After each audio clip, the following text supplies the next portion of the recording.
The Republican savior, the rescuer from a demographic cliff, the bilingual former presidential hopeful. Where is he now? Marco Rubio, now fighting for his Senate seat in the battleground state of Florida, against Democratic House member Patrick Murphy.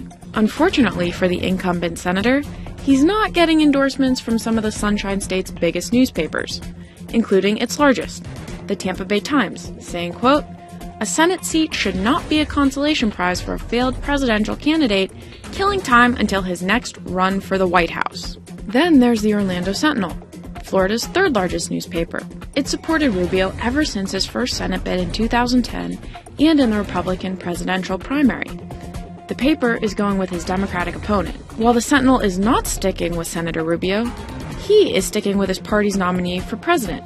This, despite the release of Donald Trump's lewd video comments from 2005.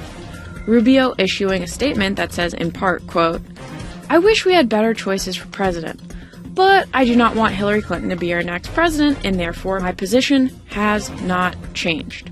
And speaking of Hillary Clinton, she mentioned Senator Rubio at a rally just yesterday in his home state. This coming just days after Hurricane Matthew.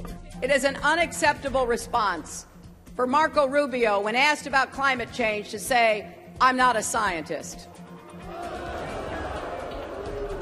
Well, why doesn't he ask a scientist? And maybe then he'd understand why it's so important that he, representing Florida, be committed to climate change. Rubio has been examining storm damage and focusing on hurricane recovery throughout Florida this past week.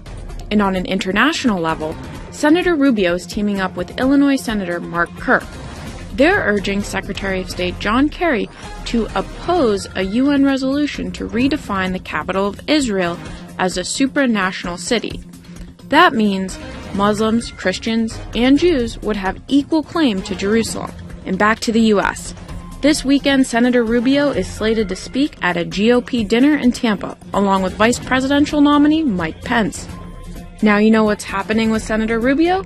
For continuing coverage of the 2016 elections, stick with FoxNews.com. I'm Emily DeCiccio.